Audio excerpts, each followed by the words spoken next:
മത്തായി എഴുതിയ സുവിശേഷം അധ്യായം 15 1 മുതൽ 9 വരെയുള്ള വാക്യങ്ങൾ. പാരമ്പര്യത്തെക്കുറിച്ച് തർക്കം. അനന്തരം ജെറുസലേമിൽ നിന്ന് ഫരിസയരും നിയമജ്ഞരും യേശുവിൻ്റെ അടുത്ത് വന്ന് പറഞ്ഞു, നിന്റെ ശിഷ്യന്മാർ പൂർവികരുടെ പാരമ്പര്യം ലംഘിക്കുന്നത് എന്തുകൊണ്ട്? ഭക്ഷണം കഴിക്കുന്നതിന് മുമ്പ് അവർ കൈ കഴുകുന്നില്ലല്ലോ.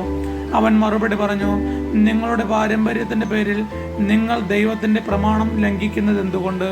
പിതാവിനെയും മാതാവിനെയും ബഹുമാനിക്കുക. പിതാവിനെയോ മാതാവിനെയോ അധിക്ഷേപിക്കുന്നവൻ മരിക്കണം എന്ന് ദൈവം കൽപ്പിച്ചിരിക്കുന്നു. എന്നാൽ നിങ്ങൾ പറയുന്നു, ആരെങ്കിലും തൻ്റെ പിതാവിനോടോ മാതാവിനോടോ എന്നിൽ നിന്നും നിങ്ങൾക്ക് ലഭിക്കേണ്ടത് വഴിപാടായി നൽകിക്കഴിഞ്ഞു എന്ന് പറഞ്ഞാൽ പിന്നെ അവൻ അവരെ സംരക്ഷിക്കേണ്ടതില്ല എന്ന്. ഇങ്ങനെ നിങ്ങളുടെ പാരമ്പര്യത്തിന് വേണ്ടി ദൈവവചനത്തെ നിങ്ങൾ വ്യർത്ഥമാക്കിയിരിക്കുന്നു. കപടനാട്യക്കാരെ, ഏശയ്യ നിങ്ങളെപ്പറ്റി ശരിയായി തന്നെ പ്രവചിച്ചു. ഈ ജനം അധരം കൊണ്ട് എന്നെ ബഹുമാനിക്കുന്നു, എന്നാൽ അവരുടെ ഹൃദയം എന്നിൽ നിന്ന് വളരെ അകലെയാണ്.